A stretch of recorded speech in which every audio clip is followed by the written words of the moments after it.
Hello everyone, this is VG Time bringing you a deck profile for the Toppo candidate of Destruction Leader. I just wanted to get this out to you guys as quickly as I could as the new set came out just yesterday. So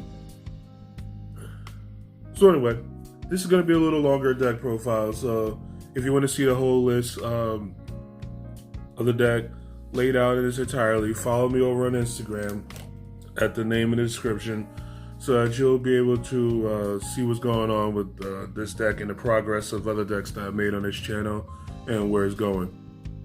Now, I believe this deck has a lot of potential for the future. It's one of the coolest leaders I've seen in a very long time, so let's just get into it.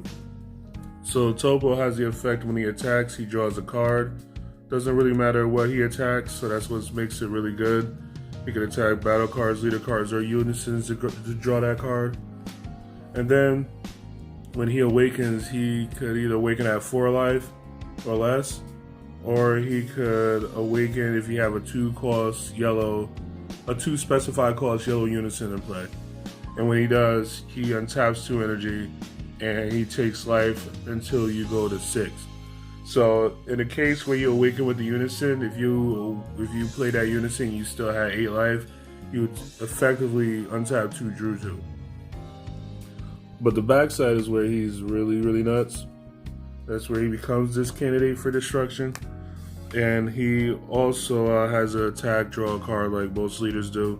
But he has a permanent that if you have that yellow Unison with the 2 specified costs, when a player plays a battle card, they can't play battle cards for the rest of the turn. So it acts as a floodgate. It prevents both you and your opponent from spamming the board. Now, you know that is what you're doing, so you're going to try to take advantage of that as much as possible by playing a card on your turn and then playing a card on your opponent's turn to disrupt whatever play they're playing. Now the whole deck is really based upon currently just this Unison right here, because this is the only 2 specified cost Unison we have right now. It is actually a very strong Unison. It goes along with the floodgating theme of the Toppo. This is Vegeta Unison of Fury. He has activate main once per turn, where you can choose this card or one of your battle cards, rest it, and give him another marker. And this is just an ability outside of his Unison card abilities. So both of his Unison card abilities are minuses, but they are very strong minuses, particularly the first one. So he has a -1 ability that's an activate main, where your opponent can't attack with battle cards with energy cost greater than their current energy until the end of their next turn. I'm gonna look for specifics on this because I read it differently than other people do. So I'm going to look into the rulings for it. So I'm going to go with the current consensus, which is that your opponent can only attack with cards on their curve or lower. I actually believe it's even more busted than that of an ability. I believe it is their current energy at the time you activate this card. So, until we get further clarification, we're going to go with the first one I mentioned, which is they have to attack on curve or lower. So that means they can't be, they could cheat into play the bigger stuff like the Raiders War Cries and all that stuff, but they're not going to be able to attack with them, which is very powerful. And then the -3 allows it to become a 20k double striker dual attacker to help close out games. There is also the idea that you could just, rest a guy, make him 3 or -3 him to get him off the board just in case you need to spam the board. That might come up, but I don't really see that being the case. Now, to make sure you have this card, we played 4 copies of this casserole.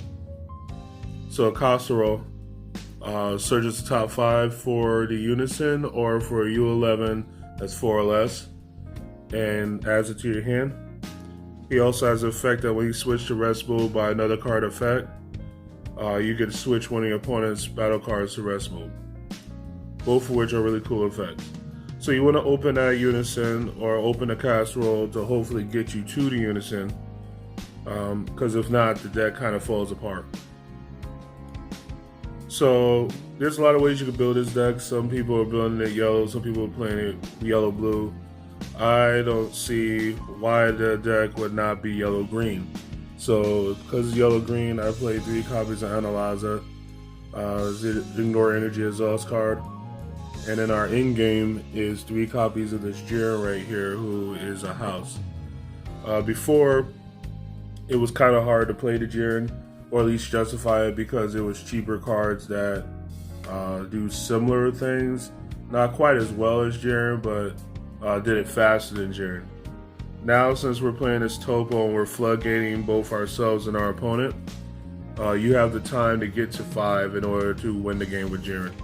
Jiren has Successor for double green, double yellow, colorless, quad strike, and he has an auto that when you play him, you can send 3 Universe 11s from your field or your hand to the drop area, and he becomes unaffected by your opponent's card effects. So that means he can't be KO'd by your opponent's cards, he can't be negated by their cards, he can't be tapped by their cards.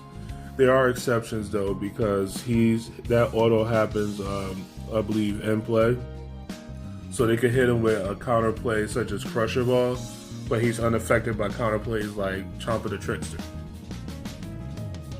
Now, to be able to make him efficiently, you have to play really strong 6s and 4s that come out really fast.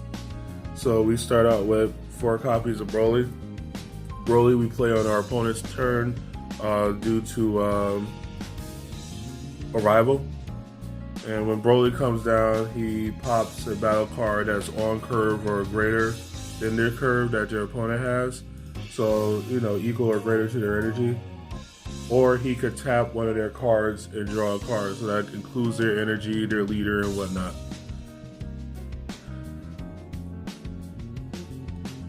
We're currently playing 3 Toppo. Toppo right here is a very, very powerful card. He has Successor for green, yellow, and you of course have to have 6 costs worth of guys out. When you play him or when he goes to the drop area due to a skill, you get to choose one of your opponent's battle cards, ignoring barrier, negate its skill, and then KO it. So he is going to be very strong going forward. I noticed a lot of cards in the next set have a lot of skills that involve when this card is removed from the battle area, and a lot of skills involving if this card is KO'd.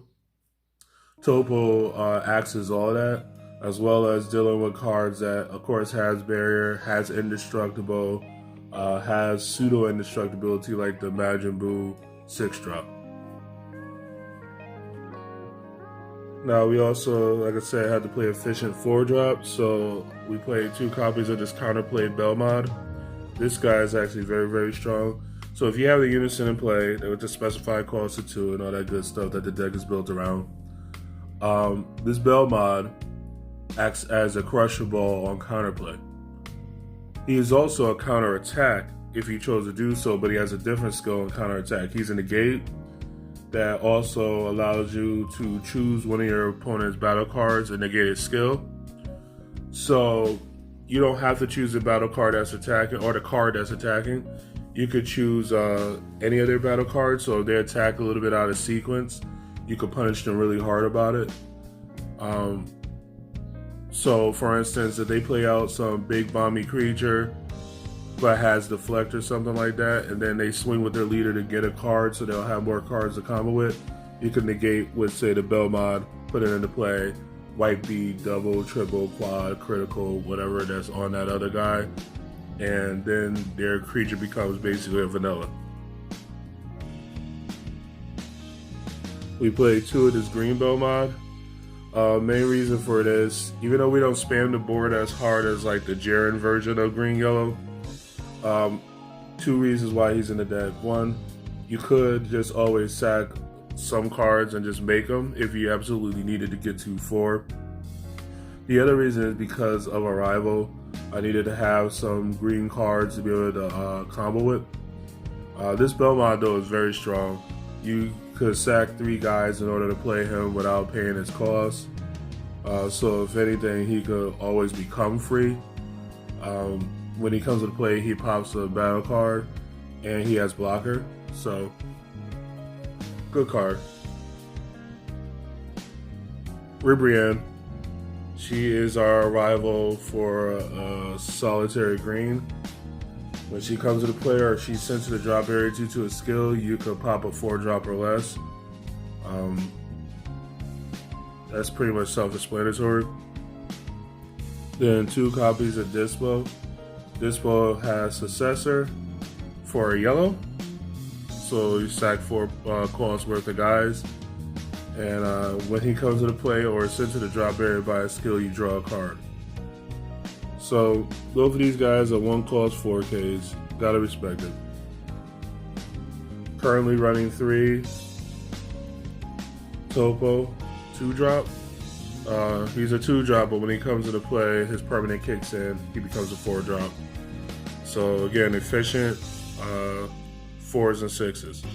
Now I might trim this Toppo down 1, bump the 6-drop Toppo up 1. Still playing with ratios, but it makes a lot of sense. To get from 4 to 6, we have to play an efficient 2-drop. So we play for this new Dispo. This new Dispo is free as long as you don't have a battle card on the field, but have the 2 specified cost yellow Unison. So there is easily a world where this happens, where you charge a green yellow on the first turn, charge second turn, play the Unison, play this guy for free. And then awaken, untap 2 energy, and play another guy if need be. So it's very strong. Sadly, there isn't another 2-drop that I would put in there, but there are a couple of 1-drops that I do believe need to be in the deck. This is just to take advantage of Successor, as well as give me more green cards in order to use for Arrival. 3 copies of this Toppo right here. I play him because he dab on fools, but not really. The reason why I play him is that when he comes into play or when he's sent to the drop area by a skill, you get to make their opponent discard a card. They're already not going to probably be getting as many cards as they normally would because of the simple fact that they're not making as many plays, because they only got the 1 battle card that they could play. They got, the 1 attack they could realistically make. So you could play this, strip a card from their hand, and then on a follow-up turn later on down the line, sack them off, make them discard another card. We play 2 Kakate. She's in here again for Arrival purposes, but she's also here because she has some synergy with one of our super combos. When she's in the drop area, you can discard a Universe 11 to put her into play, assuming you already have a Universe 11, which you should in this deck have. Speaking of super combos, the one that she goes with is 2 copies of Jiro. This Jiro fulfills all the requirements for Arrival if need be. He also, when you do use him, put a 4-drop or less battle card into the drop area. Of course, one of the options you have is the Goku wave. If you have it, go ahead and rock with it. I'm not going to hate you for it. But I don't personally have it, so that's why I'm running Kakate. Then we play 2 copies of Zamasu's Sacred Disbelief. Card too good, especially in a deck that limits your opponent's actions. He basically ends a turn by himself, so gotta run him. Now, we already had the Belmont as a counterplay that acts as a Crusher Ball, but just in case they have something that has Deflect, we play 2 copies of Champa the Trickster. He's not just for blue-yellow. You play him as his counterplay, and then his auto on play is to choose a battle card, Northern Barrier, tap it, and draw a card, assuming it's your opponent's turn. And then we still have to run the gates, even though we're trying to interact with them on their turn, so then the gate would play its time magic. Again, if everything is going right, you're not really worried about a wide board state because they're not going to be able to generate one. What you're worried about is tall cards, so cards with a lot of attack, and cards at multiple strikes, so you're trying to prevent that from happening.